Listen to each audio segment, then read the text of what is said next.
Assalamualaikum warahmatullahi wabarakatuh. Oke, kita masuk ke mata kuliah Geologi Fisik minggu ke-10. Sebelum masuk ke bahasan materinya, kalau ada yang belum kenal sama saya akan memperkenalkan diri secara singkat. Nama saya adalah Bella Resti Juliarka, bisa kalian panggil Bella. Saya masuk di Geologi ITERA itu dari Agustus 2018 sampai sekarang. Kemudian research interest saya itu di geofisika dan geothermal. Kemudian ini ada nomor WA saya, jadi jika kalian ada pertanyaan mengenai perkuliahan bisa WA ke saya di jam kerja. Sekian perkenalannya, kita akan masuk ke materi minggu ini. Materi minggu ini adalah mengenai running water and groundwater. Ini diambil dari buku referensi Earth: An Introduction to Physical Geology. Running water. Jadi apa itu running water?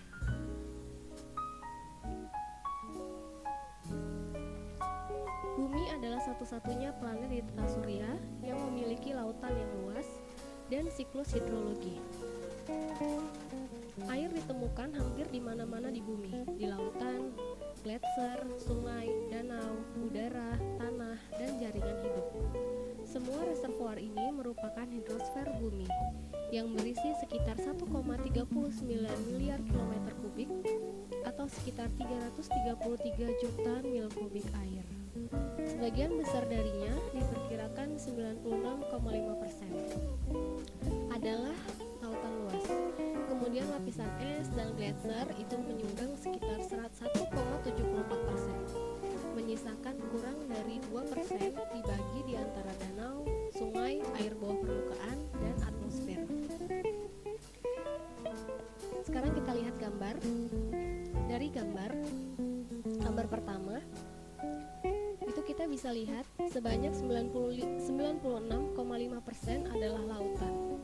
Danau air asin dan air tanah itu menempati persen dengan 1%, kemudian fresh water itu sekitar 2,5%.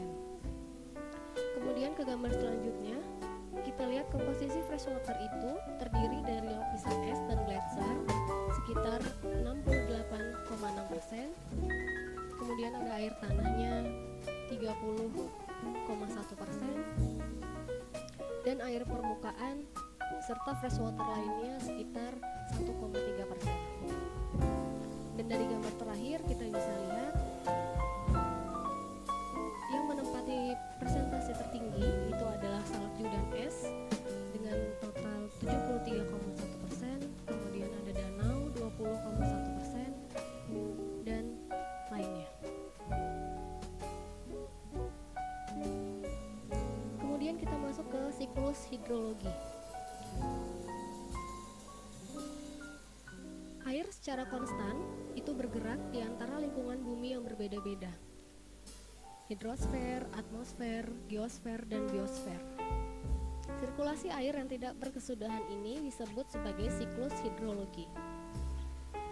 Siklus hidrologi merupakan siklus atau sirkulasi air yang berasal dari bumi, kemudian menuju ke atmosfer dan kembali lagi ke bumi yang berlangsung secara terus-menerus.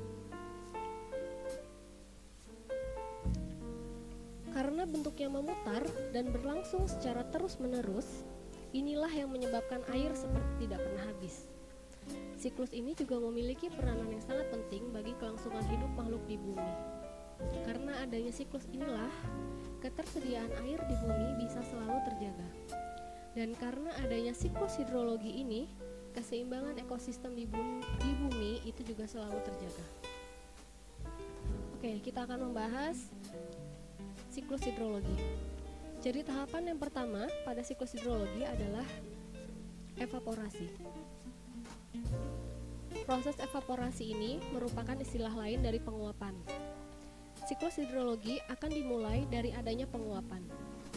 Penguapan yang mengawali terjadinya siklus hidrologi adalah penguapan dari air yang ada di bumi, seperti samudra, laut, danau, rawa, sungai, bendungan, bahkan dari areal persawahan.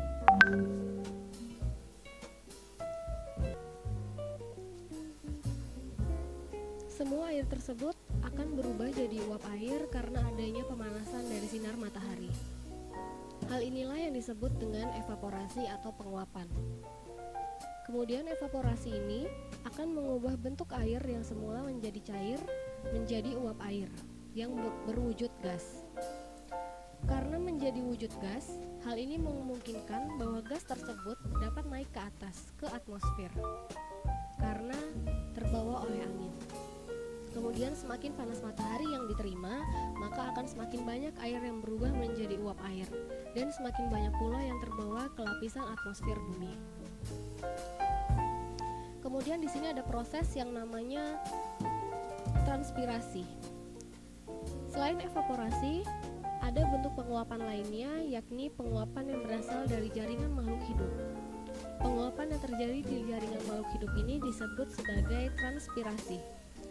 Transpirasi ini terjadi di jaringan hewan maupun tumbuhan. Dan sama halnya dengan evaporasi, transpirasi ini juga mengubah air yang berwujud cair, yakni dari jaringan makhluk hidup tersebut menjadi uap air. Uap air ini juga akan terbawa ke atas, yakni ke atmosfer. Namun, biasanya penguapan yang terjadi karena transpirasi ini jumlahnya lebih sedikit atau lebih kecil daripada penguapan yang terjadi karena evaporasi. Lanjut, setelah itu ada proses yang namanya presipitasi. Presipitasi ini merupakan proses mencairnya awan hitam akibat adanya pengaruh suhu udara yang tinggi. Pada tahap inilah terjadinya hujan, sehingga awan hitam yang terbentuk dari partikel es tersebut mencair dan air tersebut jatuh ke bumi menjadi sebuah hujan. Namun tidak semua presipitasi itu menghasilkan air. Apabila presipitasi terjadi di daerah yang mempunyai suhu terlalu rendah, yakni sekitar kurang dari 0 derajat Celcius, maka presipitasi akan menghasilkan hujan salju. Awan yang banyak mengandung air tersebut akan turun ke litosfer dalam bentuk butiran-butiran salju tipis. Hal ini dapat kita temui di daerah yang mempunyai iklim subtropis, di mana suhu yang dimiliki tidak terlalu panas seperti di daerah yang mempunyai iklim tropis. Kemudian lanjut kita ke proses. Di sini ada yang namanya runoff. Tahapan runoff ini terjadi ketika sudah di permukaan bumi. Ketika awan sudah mengalami proses yang namanya proses presipitasi dan menjadi air yang jatuh ke bumi, maka air tersebut akan mengalami proses runoff. Runoff atau limpasan ini merupakan proses pergerakan air dari tempat yang tinggi menuju ke tempat yang lebih rendah yang terjadi di permukaan bumi. Pergerakan air tersebut dapat terjadi melalui saluran-saluran seperti saluran parit, sungai, danau, muara sungai, hingga samudra. Proses ini menyebabkan air yang telah melalui siklus hidrologi akan kembali menuju ke lapisan hidrosfer bumi. Kemudian jangan lupa di sini kita lihat ada yang namanya infiltrasi. Infiltrasi itu adalah suatu proses di mana jika air yang sudah berada di bumi akibat proses presipitasi itu tidak semuanya mengalir di permukaan bumi dan mengalami runoff, sebagian dari air tersebut akan bergerak menuju ke pori-pori tanah, kemudian merembes dan terakumulasi menjadi air tanah. Sebagian air yang merembes ini hanyalah sebagian kecil saja. Proses pergerakan air ke dalam pori-pori tanah ini disebut sebagai proses infiltrasi.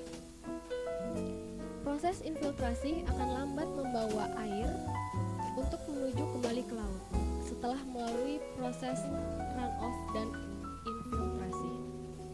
Kemudian air yang telah mengalami siklus hidrologi akan kembali berkumpul ke lautan.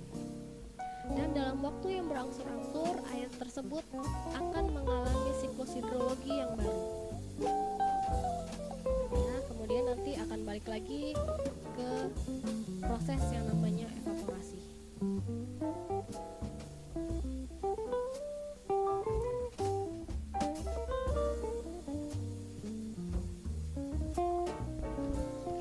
Perbandingan jumlah air yang mengalir dengan air yang meresap ke dalam tanah itu tergantung dari beberapa faktor.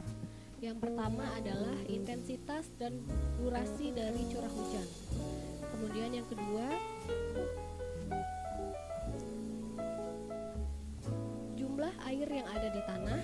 Yang ketiga, sifat bahan permukaan. Yang keempat adalah kemiringan tanah. Kemudian yang kelima adalah luas dan jenis vegetasi. Itulah mengapa di daerah yang banyak pohon itu baik untuk menjadi daerah resapan air. Itu karena ketika air jatuh di daerah yang banyak pohon tersebut, air akan tertahan dulu sehingga runoff-nya lebih lama. Ya, kemudian kita ke slide selanjutnya. Kita masuk ke bahasan mengenai cekungan drainase atau drainage basin. Setiap aliran mengalir ke suatu daerah itu disebut cekungan drainase atau daerah aliran sungai. Jadi kalau kalian sering dengar yang namanya das gitu ya, atau daerah aliran sungai, itu sama dengan pengertian dari cekungan drainase.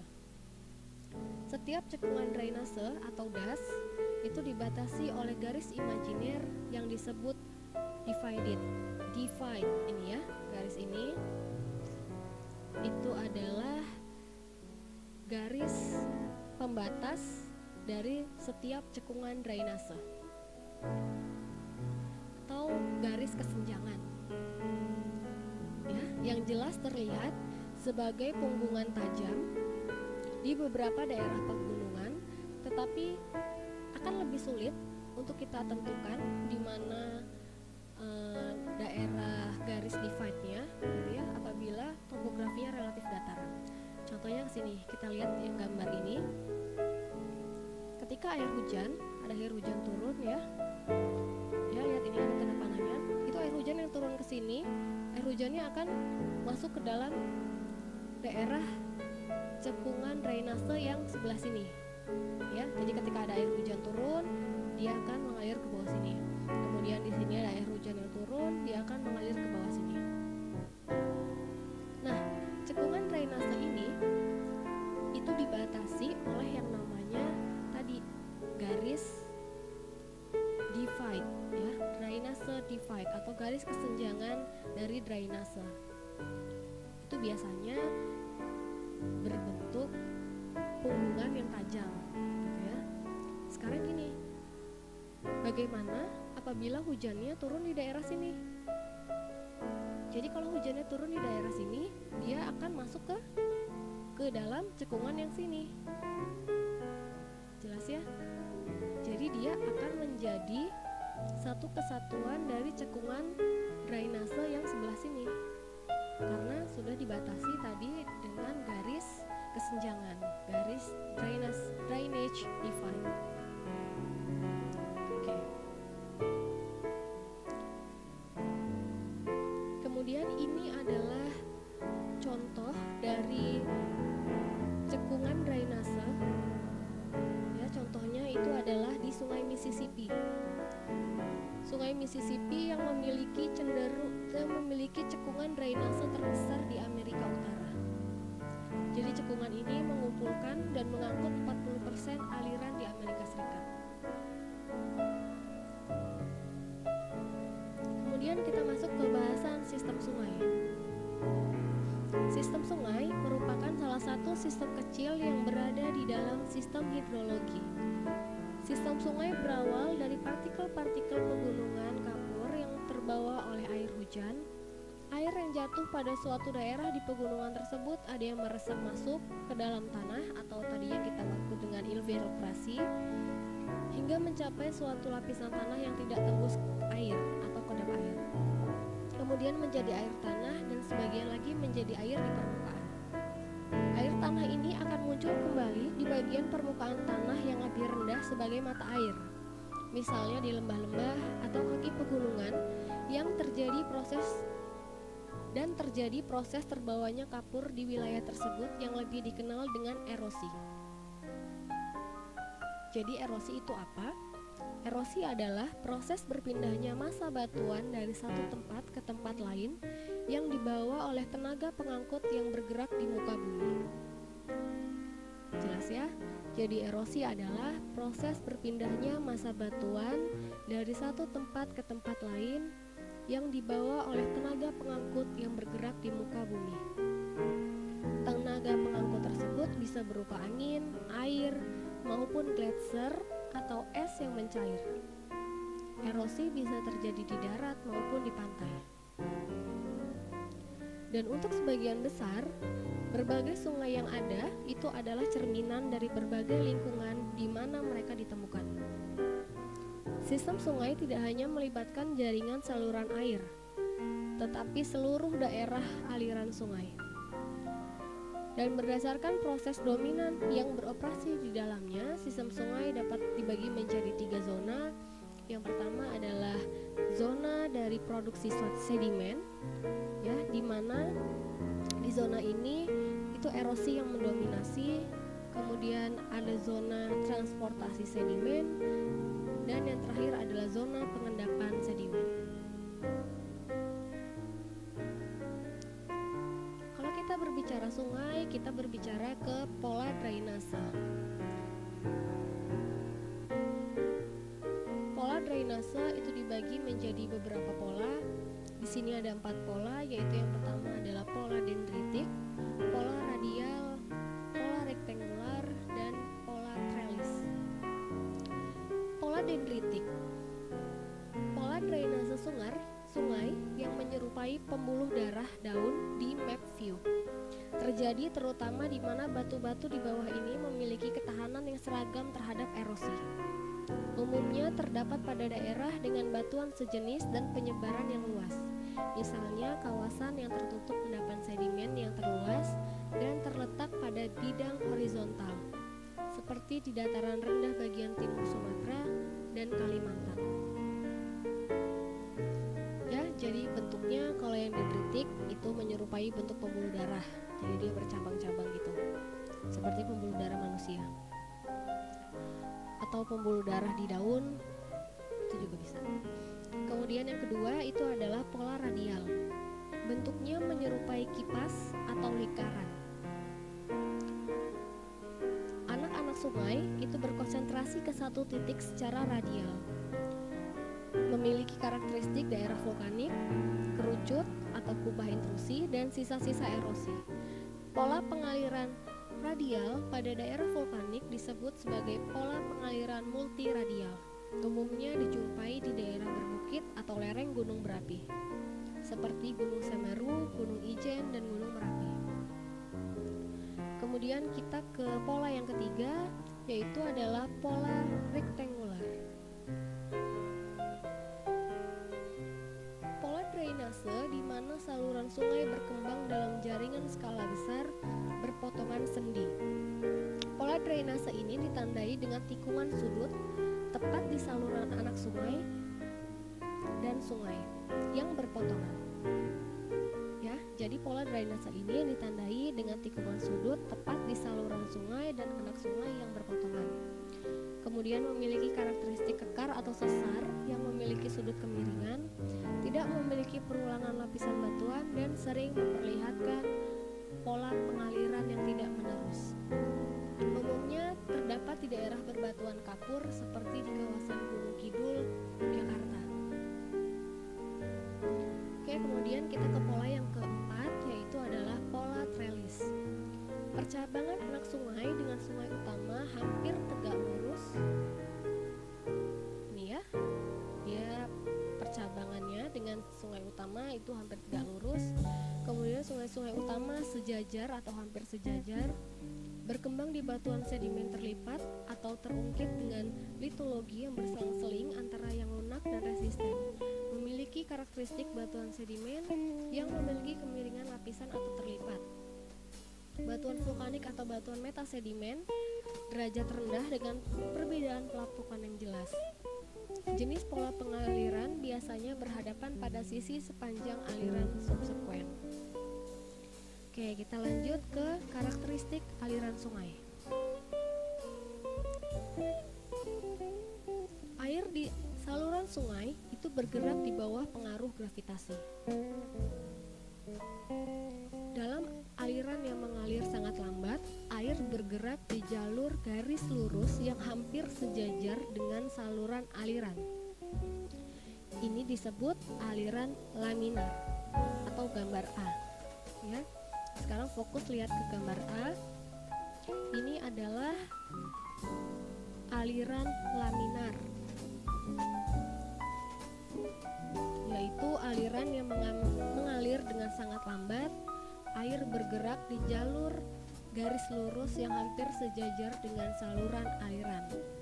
Ya, jadi airnya di sini relatif lebih tenang. Gitu. Kemudian kita ke gambar yang B. Namun, aliran biasanya itu bisa menunjukkan yang namanya aliran turbulens atau ini ya, yang di gambar B, di mana air bergerak dengan cara yang tidak menentu, yang ditandai dengan serangkaian gerakan berputar horizontal dan vertikal. Jadi tadi relatif lebih tenang yang aliran laminar ya dibandingkan dengan aliran turbulens. Kemudian ini adalah beberapa faktor yang mempengaruhi kecepatan aliran.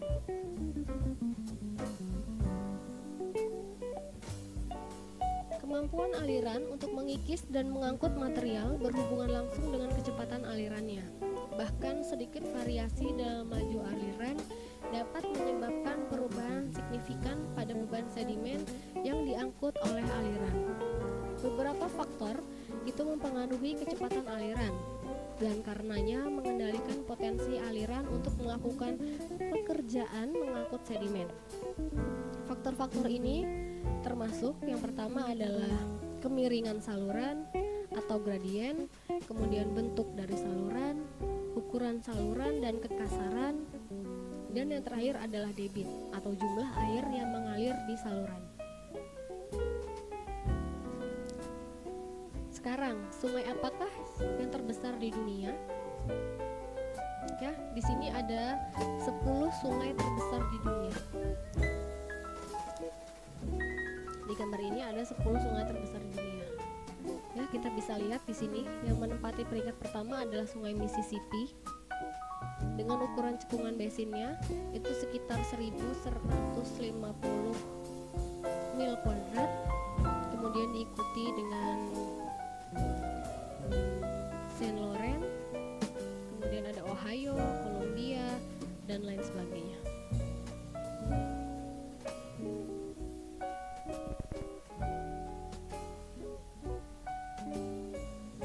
Oke, kita masuk ke stream channel.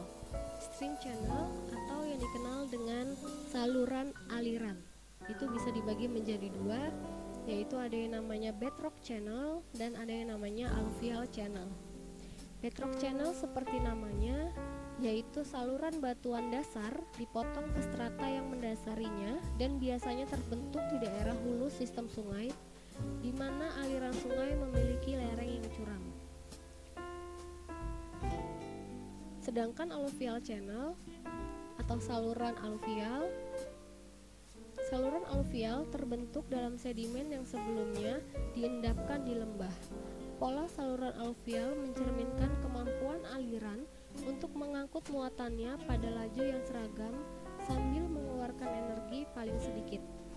Jadi tadi bedrock channel yang dipotong adalah bedrocknya, dan kalau alluvial channel itu yang dipotong adalah alluvialnya. Kemudian ini adalah pembagian dari alluvial channel. Jadi alluvial channel itu ada beberapa jenis. Yang pertama adalah meander. Meander adalah salah satu bentuk sungai yang khas. Sungai dengan kelokan yang terbentuk dari adanya pengendapan. Meskipun sungai ini banyak terdapat di bagian tengah suatu das, bahkan mendekati hilir, tetapi proses pembentukannya dimulai di bagian hulu. Volume air di bagian hulu yang kecil itu mengakibatkan tenaga yang terbentuk pun kecil. Oleh karenanya, sungai akan mencari rute yang paling mudah, yaitu materi batuan yang tidak resisten. Kemudian di bagian tengah, aliran air mulai melambat karena reliefnya datar. Ya, jadi di bagian tengah sini Nih ya, nih bagian tengah sini dia mulai melambat karena reliefnya lumayan datar. Kemudian disinilah pembentukan meander mulai nyata.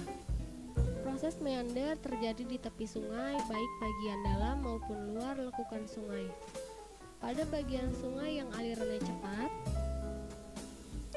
itu akan terjadi pengikisan. Di bagian lain dari tepi sungai yang alirannya lambat, akan terjadi pengendapan. Meander terbentuk dari proses ini yang berlangsung secara terus-menerus. Nih ya, jadi bentuk sungai meander itu seperti ini. Bisa dilihat ya. Ini contohnya kalau di luar itu di Green River, kalau di Indonesia itu Sungai Mahakam. Kemudian di sini ada yang namanya Oxbow Lake atau Danau Tapal Kuda. Jadi Oxbow Lake ini terbentuk akibat proses sedimentasi yang terjadi pada lekukan sisa sungai meander. Material sedimen yang terangkut oleh aliran sungai diendapkan pada bagian luar cekungan sungai.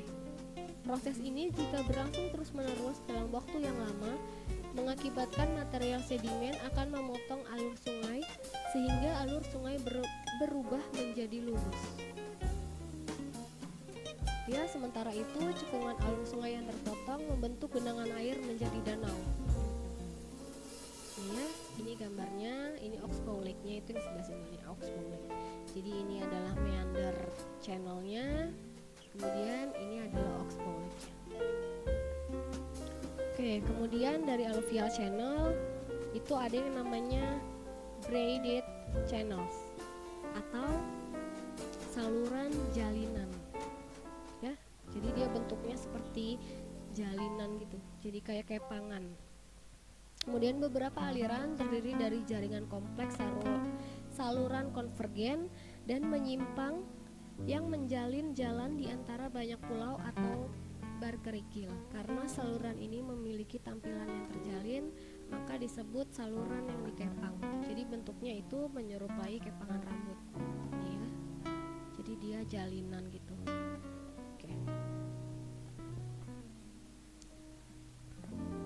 Kemudian kita masuk ke depositional landforms atau bentuk lahan deposisi. Ini yang pertama adalah tanggul alam. Tanggul alam. Sungai-sungai yang berkelok itu menempati lembah dengan dataran banjir yang luas, cenderung membangun tanggul alami yang paralel dengan salurannya di kedua tepi. Tanggul alami ini dibangun oleh banjir berturut-turut selama bertahun-tahun. Jadi ketika aliran itu meluap ke dataran banjir, kemudian air mengalir di atas permukaan sebagai lembaran yang lebar. Karena kecepatan aliran turun secara signifikan, bagian kasar dari beban yang ditangguhkan segera diendapkan berdekatan dengan saluran. Kemudian dia banjir lagi, dia terendapkan lagi. Itu nanti akan membentuk yang namanya tanggul alam. Kemudian ada yang namanya alluvial fan. Jadi kipas aluvial adalah endapan berbentuk kipas yang terakumulasi di sepanjang lereng gunung yang curam. Ketika aliran dengan gradien curam muncul ke dataran rendah yang relatif datar, maka gradiennya akan turun dan itu akan mengendapkan sebagian besar beban sedimennya. Tuh ya, ini ya. Jadi dari sini kemudian ketika aliran dengan gradien curam kemudian muncul ke dataran rendah yang relatif datar, gradiennya turun dan itu mengendapkan sebagian besar beban sedimennya. Jadi dia membentuk kipas yang namanya kipas alluvial.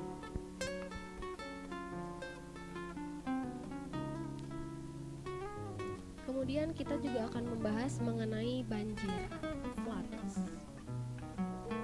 Banjir adalah bagian dari perilaku alami aliran yang terjadi ketika aliran sungai menjadi sangat besar sehingga melebihi kapasitas salurannya dan meluap ke tepian. Jenis-jenis dari banjir yang pertama adalah regional floods atau banjir regional atau banjir skala besar. Sebagian besar banjir regional itu bersifat musiman. Jadi pencairan salju yang cepat di musim semi atau hujan musim semi yang deras sering membanjiri sungai. Contohnya di gambar kita bisa lihat itu adalah banjir di Sungai Mississippi pada tahun 2011. Jadi ketika curah hujan yang banyak tadi digabungkan dengan air dari paket salju musim dingin yang besar dan luas yang meleleh dengan cepat, kemudian Sungai Mississippi dan banyak anak sungainya mulai meluap pada awal Mei. Banjir yang terjadi di Sungai Mississippi pada tahun 2011 ini itu merupakan salah satu yang terbesar dan paling merusak dalam hampir satu abad. Kemudian selanjutnya adalah flash floods atau banjir bandang. Banjir bandang sering terjadi dengan sedikit peringatan dan potensi mematikan karena menghasilkan kenaikan cepat dalam level air dan dapat merusak kecepatan aliran. Intensitas dan durasi hujan, kondisi permukaan dan topografi adalah beberapa faktor yang mempengaruhi banjir bandang.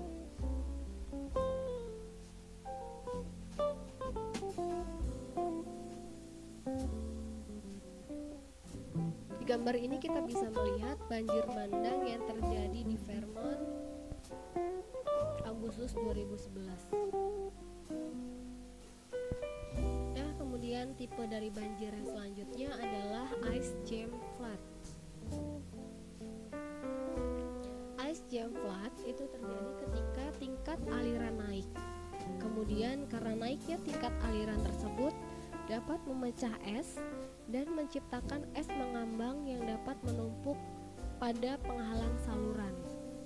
Jadi kemacetan ini seperti membuat bendungan es sementara di seluruh saluran.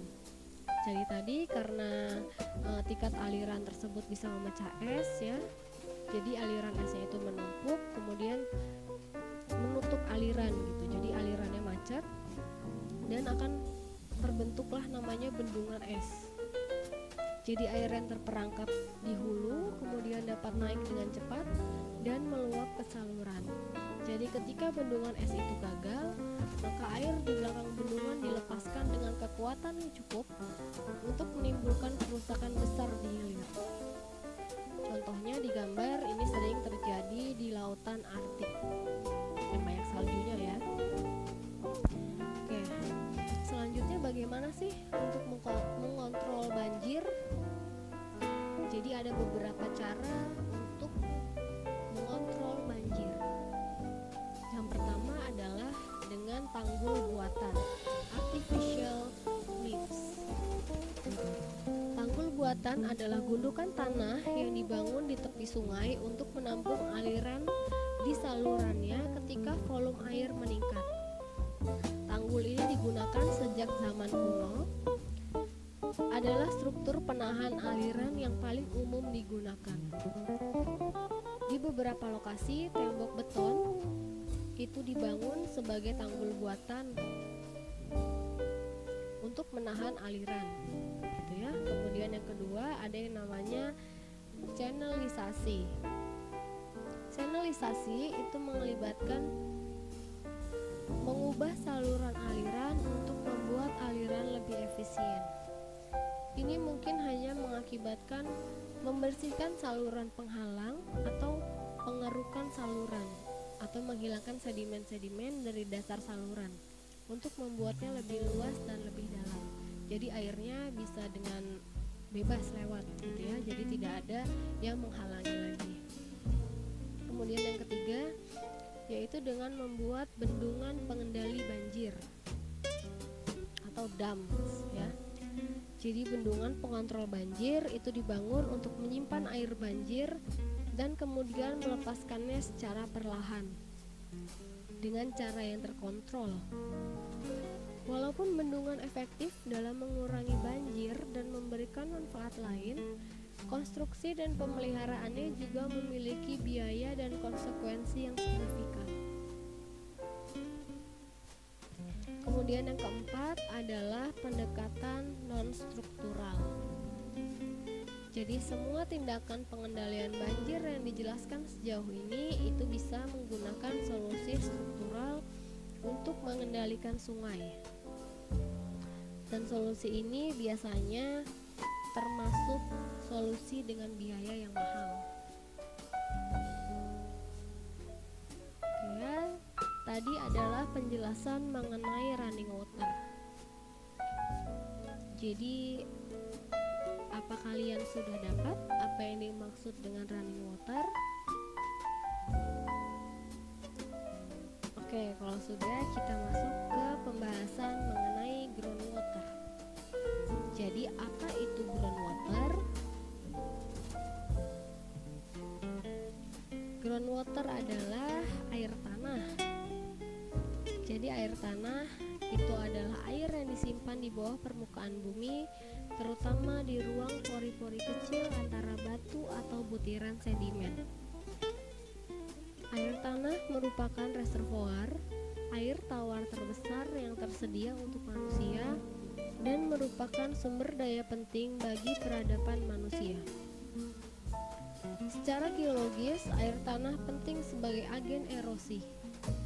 Tindakan pelarutan air tanah secara perlahan menghilangkan batuan yang larut, seperti batu kapur, yang memungkinkan terbentuknya cekungan permukaan yang dikenal sebagai sinkhole, serta goa bawah tanah atau caverns. Contohnya goa bawah tanah Carlsbad di New Mexico. Ini ya, di gambar ini ya, ini adalah salah satu contoh dari goa bawah tanah, contoh dari caverns, yaitu Carlsbad di New Mexico. Kemudian dari gambar ini kita bisa melihat adanya pie diagram. Jadi pie diagram ini menunjukkan sumber dan penggunaan air bersih setiap hari di Amerika Serikat. Amerika Serikat itu menggunakan 345 miliar galon fresh water. Bayangkan ya, air tanah itu merupakan sumber air yang hampir seperempat dari total. Lebih banyak air tanah digunakan untuk irigasi. Ini ya, bisa dilihat sekitar 68,4% di Amerika Serikat itu air tanah digunakan sebagai irigasi.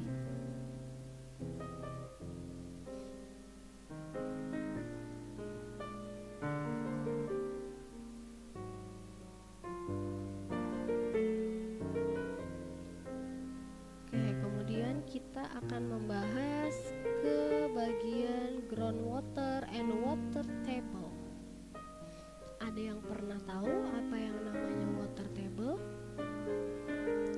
Jadi sebagian air yang meresap itu tidak mengalir jauh karena dipegang oleh gaya tarik molekul sebagai lapisan permukaan pada partikel tanah. Ini ya. Jadi ketika hujan gitu ya, ketika ada air yang masuk ke dalam ke dalam bawah permukaan, kemudian airnya yang meresap itu tidak akan mengalir jauh, dan zona dekat permukaan ini disebut dengan zona kelembapan tanah atau yang namanya soil moisture ya. Jadi hujan, kemudian ada zona di sini namanya zona kelembapan tanah atau soil moisture. Kemudian zona ini itu disilangkan oleh akar ya. Dari sini kan ada banyak akar-akar pohon, kemudian rongga yang ditinggalkan oleh akar yang membusuk. Jadi ada akar, kemudian akar yang busuk kan. Akar busuk tersebut membentuk rongga. Kemudian ada yang namanya liang hewan dan cacing yang meningkatkan infiltrasi air hujan ke dalam tanah. Ya, jadi karena dari akar-akar tersebut, dari liang hewan dan cacing tersebut, itu akan menjadi jalan air buat masuk ke bawah permukaan.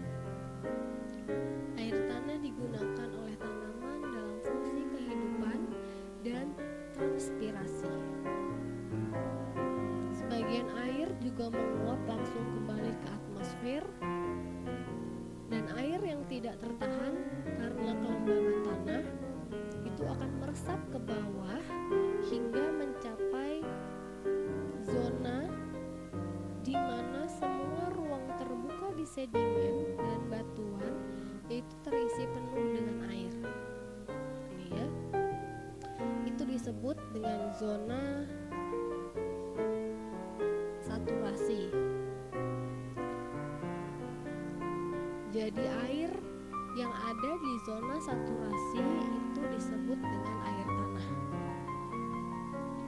Batas atas zona ini dikenal sebagai muka air atau water table. Ya, jadi water table adalah batas atas dari zona saturasi. Kemudian memanjang ke atas dari tabel air adalah adanya pinggiran kapiler, ini ya, atau capillary ring. Kemudian di sini air tanah ditahan oleh tekanan permukaan di lorong-lorong kecil di antara butiran tanah atau sedimen. Daerah di atas muka air yang meliputi pinggiran kapiler dan zona kelembaban tanah itu disebut dengan zona tak jenuh atau unsaturated zone, yang juga kita kenal dengan zona fabulous. Ya, jadi tadi ada ketika air hujan masuk, di sini ada zona kelembaban tanah seperti soil moisture, kemudian ada akar-akar, ada liang-liang hewan tadi. Jadi infiltrasi tanahnya bisa masuk ke bawah permukaan. Kemudian di sini ada namanya unsaturated zone atau zona tidak jenuh air. Terus dia masuk ke bawah ke zona yang namanya zona saturasi atau zona jenuh air. Dan air yang terakumulasi di zona saturasi ini dinamakan adalah air tanah. Jadi batas antara zona saturasi dan zona unsaturasi itu namanya water table. Ya.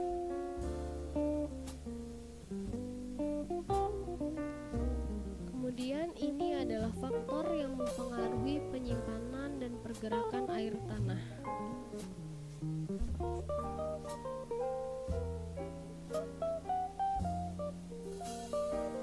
Yang pertama adalah porosity. Jadi air meresap ke dalam tanah itu karena batuan dasar, sedimen, dan tanah mengandung lubang atau bukaan yang tak terhitung jumlahnya. Jadi bukaan ini mirip dengan spons yang sering disebut ruang pori. Jumlah air tanah yang dapat disimpan itu tergantung pada porositas material, yang merupakan persentase dari total volume batuan atau sedimen yang terdiri dari ruang pori. Kemudian ada yang namanya permeabilitas, akuitat, dan akuifer. Permeabilitas itu apa? Permeabilitas adalah kemampuan suatu batuan untuk meloloskan fluida. Ya, jadi selain dari porositas, permeabilitas itu sangat penting. Jadi lapisan tidak tembus cahaya yang menghalangi atau mencegah pergerakan air itu bisa disebut dengan akuitat. Aqua itu air, tart itu lambat. Clay adalah contoh yang bagus. Lempung ya, clay itu adalah lempung. Jadi di sisi lain, partikel yang lebih besar seperti pasir atau kerikil itu memiliki pori yang lebih besar. Karena itu air bergerak dengan relatif mudah. Strata batuan yang dapat ditembus atau sedimen yang tertransmisikan air tanah secara bebas itu kita sebut dengan aquifer. Aqua adalah air, fer adalah carry. Kemudian pasir dan kerikil adalah contoh umum dari aquifer.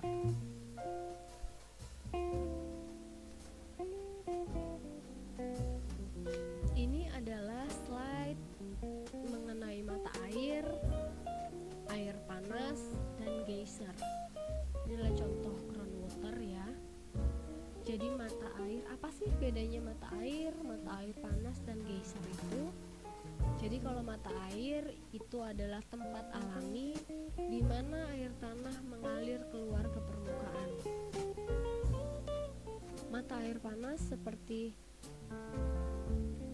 mata air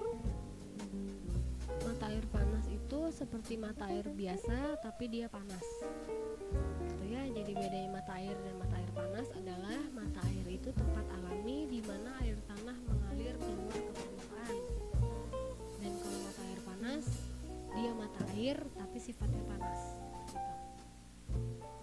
Kemudian mata air panas ini akan mentransfer panas dari kerak yang lebih dalam ke permukaan. Dan paling sering panas ini berasal dari tubuh magma yang relatif dangkal. Satu definisi yang sering digunakan adalah mata air panas itu memiliki suhu sekitar 60 sampai 90 derajat Celcius. Di gambar ini itu mata air panas buat berendam orang-orang ya. Tapi ini nggak mungkin kan suhunya sekitar 90 derajat gitu ya. Kalau suhunya sekitar 90 derajat pasti melepuh semua orangnya. Jadi ini suhunya sekitar 60 atau sekitar 50 derajat lah. Kemudian yang namanya geyser. Kalian pernah dengar apa itu geyser atau pernah melihat langsung gitu geyser itu apa? Jadi geyser itu adalah sejenis mata air panas yang menyembur secara periodik. Maksudnya periodik itu ada waktu-waktu tertentu. Jadi misalnya dia setiap 30 menit sekali dia menyembur ke permukaan gitu ya. Kemudian nanti setelah 30 menit dia diam dulu, nunggu 30 menit dulu, kemudian menyembur lagi selama 30 menit gitu. Jadi geyser ini mengeluarkan air panas dan uap air ke udara. Nama geyser itu berasal dari geysir di Haukadalur, Islandia. Kata itu kemudian menjadi kata kerja bahasa Islandia, yaitu gjosa atau menyembur. Kemudian pembentukan geyser ini bergantung kepada keadaan hidrologi tertentu yang hanya terdapat di beberapa tempat di bumi. Karena itu geyser adalah fenomena yang jarang ditemui. Sekitar 1000 geyser itu ada di seluruh dunia. Dan sekitar setengahnya itu terdapat di Yellowstone National Park, Amerika Serikat. Ini ya, di gambar sini kalian bisa lihat itu adalah geyser di Yellowstone, Amerika Serikat. Kemudian aktivitas semburan geyser itu dapat berhenti karena pengendapan mineral di dalam geyser, gempa bumi, juga campur tangan manusia.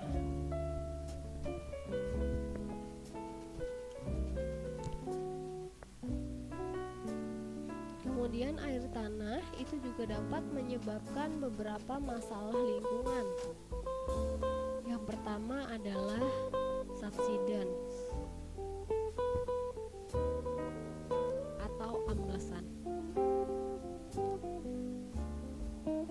Ekstraksi air tanah itu dapat menyebabkan ruang pori berkurang dalam volume dan butiran material bumi yang longgar untuk mengepak lebih rapat. Jadi pemadatan volume sedimen itu secara keseluruhan menghasilkan penurunan permukaan tanah atau ambles. Contohnya ini di gambar ya, kalian bisa lihat. Ini adalah di lembah San Joaquin atau daerah pertanian yang penting.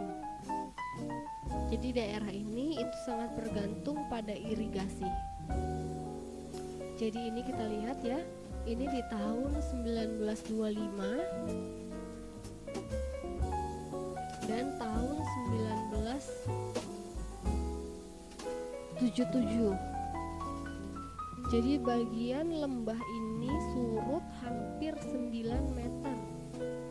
atau 30 kaki karena adanya penarikan air tanah dan pemadatan sedimen yang dihasilkan. Ya, ini adalah milik Survei Geologi AS.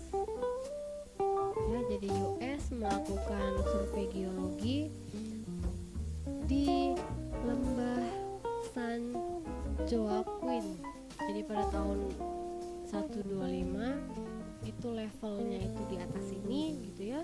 Kemudian pada tahun 1977 dia drop sekitar 9 meter atau 30 feet.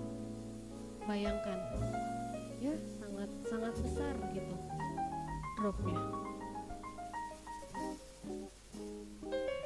Itu salah satu penyebabnya adalah karena adanya subsidence tadi atau amblesan.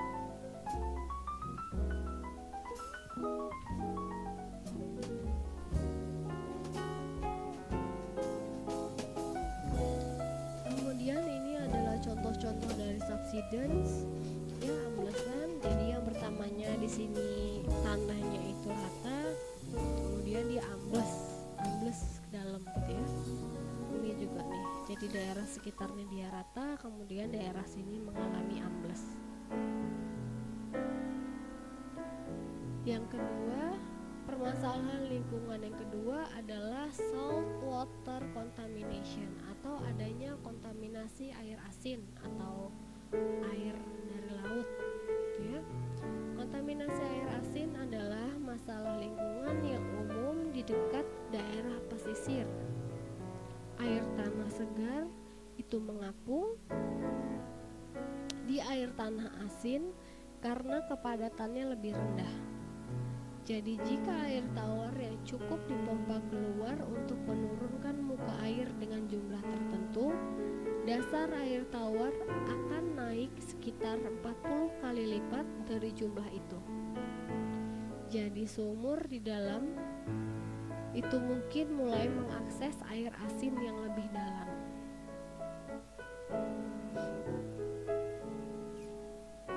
Ini ya, jika air tawar yang cukup, nih ada pump well di sini, ada sumur pump. Kemudian ini water table-nya, ini fresh groundwater-nya, gitu ya. Nanti terus menerus gitu akan mengakibatkan adanya kontaminasi dari air laut. Jadi air laut atau air asin nanti akan masuk gitu ke dalam daerah sini, gitu ya. Akibatnya ya terkontaminasi. Jadi yang tadinya fresh water, yang tadinya airnya bagus, kemudian nanti airnya jadi terkontaminasi dengan air asin. Kemudian yang selanjutnya adalah kontaminasi. Kontaminasi di sini itu contohnya dengan air limbah. Ya, bisa kalian lihat nih di gambar yang ini. Sampah ya. Sampah yang menumpuk secara bertahun-tahun. Kemudian dalam jumlah yang banyak ya, dalam waktu yang lama gitu. Kadang air hujan, kemudian nanti airnya akan meresap ke bawah permukaan, dan resapan itulah yang akan menjadi kontaminasi air tanah. Kemudian ada yang pupuk, bahan kimia industri gitu ya. Kemudian di sini bisa lihat nih ada septic tank ya. Jadi yang ini di sini ada sumur, di sini septic tank kita gitu ya. Ini septic tank, dia pergerakannya dia menjauhi sumur, tapi lama-kelamaan gitu septic tanknya akan tertarik ke sumur. Coba bayangin ya, jadi sumur kalian yang biasanya buat makan, yang biasanya buat minum, masak, mandi gitu ya, itu akan terkontaminasi dengan septic tank.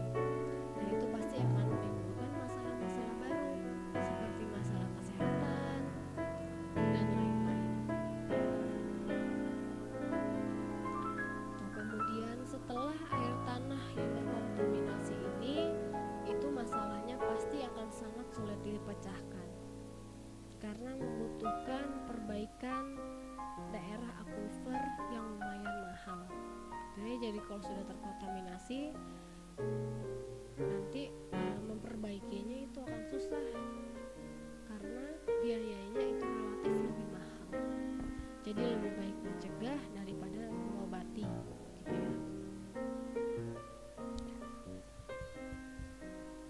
Kemudian di sini kita akan membahas pekerjaan geologi dari air tanah. Jadi pada air tanah apa aja sih pekerjaan-pekerjaan geologi, gitu ya. Yang pertama adalah goa, caverns.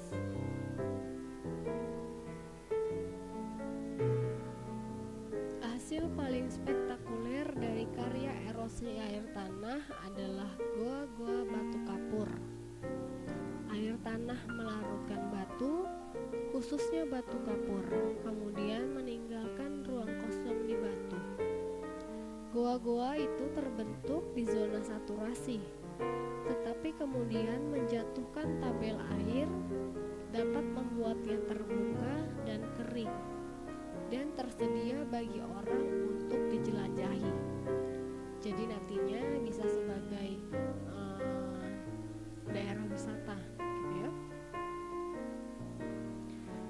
Kemudian ada yang namanya dripstone. Dripstone itu adalah bagian dari cavern, dari goa tadi. Ya, dripstone itu apa sih? Dripstone itu adalah batuan yang diendapkan dengan meneteskan air yang mengandung kalsium karbonat terlarut di dalam goa. Jadi ada yang namanya speleotem, itu adalah fitur yang terbuat dari dripstone dan termasuk di dalamnya yaitu stalaktit, stalagmit, dan bentuk kolom. Kalian sering dengar ya apa yang namanya stalaktit dan stalagmit. Jadi di gambar sini kita bisa melihat nih di gambar A. Ini ya, ini kok cantik banget gitu kan, bentuknya lurus. Kemudian warnanya juga lumayan terang. Ini apa sih? Ini adalah tampilan yang berada di dekat stalaktit. Ya, ini berbentuk menyerupai sedotan. Jadi dia mirip yang namanya soda straw. Jadi sedotan kalau kalian minum soft drink gitu ya. Itu terdapat di Goa Chin Springs, Independence County, Arkansas. Ya, jadi ini terdapat di Arkansas. Kemudian contohnya yang kedua, yang B, itu kita bisa lihat stalagmit dan stalaktit yang berada di New Mexico, Carlsbad Caverns National Park. Ya, jadi ini adalah contoh-contoh beberapa caverns atau goa-goa yang terbentuk dari tadi namanya limestone, ya, limestone caverns gitu. Kemudian yang kedua ada yang namanya karst topography atau topografi karst. Kalau karst mungkin kalian sering dengar ya, karst gitu. Jadi karst itu apa sih? Kalau kalian sering dengar, mungkin kalian udah sering tahu ya apa itu karst. Jadi topografi karst itu adalah tipe lanskap khas yang didominasi oleh pelarutan batu kapur di dekat permukaan bumi. Jadi goa yang runtuh itu muncul sebagai lubang pembuangan. Aliran yang mengalir di permukaan dapat tenggelam ke dalam sistem goa bawah tanah. Ini ya. Jadi yang pertama, di tahapan yang pertama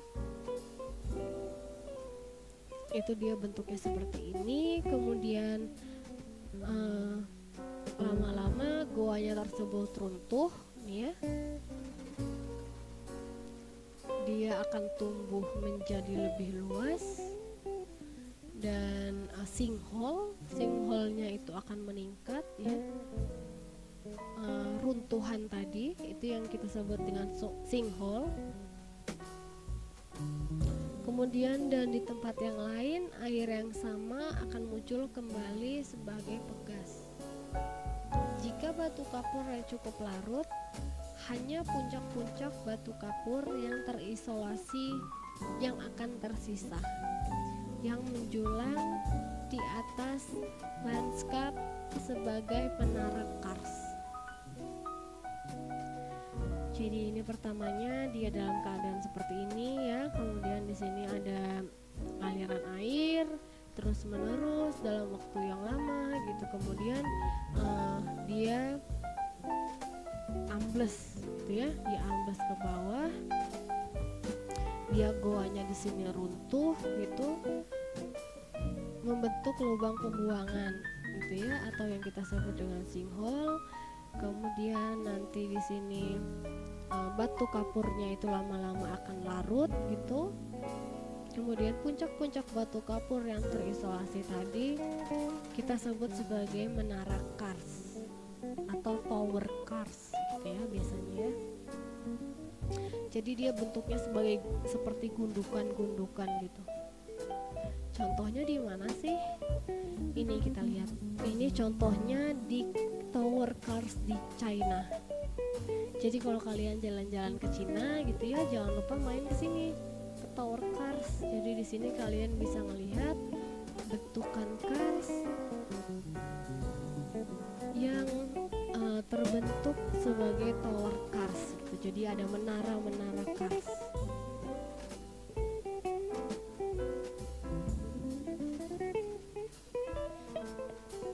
Oke, sekian kuliah minggu ke-10 mengenai running water dan groundwater. Semoga kalian mengerti dengan apa yang telah saya jelaskan panjang lebar ini ya. Silakan nanti diulang-ulang gitu, kalau misalnya terlalu cepat atau terlalu lambat silakan diulang supaya kalian bisa mengerti. Kemudian jangan lupa kalian bisa baca ke buku referensi tadi, yaitu Art and Introduction of Physical Geology ya. Jadi karena semua sumber yang saya buat di slide ini itu berasal dari buku itu. Jadi kalau kalian bisa baca buku itu, ya udah khatam lah geologi fisiknya gitu ya. Oke, setelah itu saya akan memberikan tugas kepada kalian. Jadi tugas yang pertama adalah pertanyaan, apa itu running water dan apa itu groundwater? Ya, jadi dari penjelasan saya yang panjang lebar itu mengenai running water dan groundwater, kalian harusnya bisa menyimpulkan apa sih yang dimaksud dengan running water dan apa yang dimaksud dengan groundwater. Apakah running water itu berbeda dengan groundwater? Kalau berbeda, perbedaannya di mana? Ya. Kemudian tugas yang kedua adalah buat resume lengkap mengenai materi yang telah dijelaskan. Jadi seluruh slide ini gitu mengenai running water dan groundwater, silahkan dibuat resumenya. Pertanyaan nomor 1 dan resume itu ditulis tangan di kertas HVS, minimal 2 lembar HVS full, tidak usah bolak-balik ya, tapi full, dan spasinya tidak boleh terlalu lebar gitu ya, karena tulis tangan. Jadi yang semestinya saja, standar saja gitu spasinya. Kemudian tulisan tangannya rapi dan terbaca. Pastikan kalian menuliskan nama dan NIM, jangan terlupa ya, karena kalau terlupa nanti namanya atau nilainya tidak bisa diinputkan gitu. Kemudian setelah selesai mengerjakan, hasilnya itu di scan menggunakan cam scanner atau menggunakan apapun gitu, yang penting jelas dengan resolusi yang tinggi gitu ya, sehingga bisa terbaca.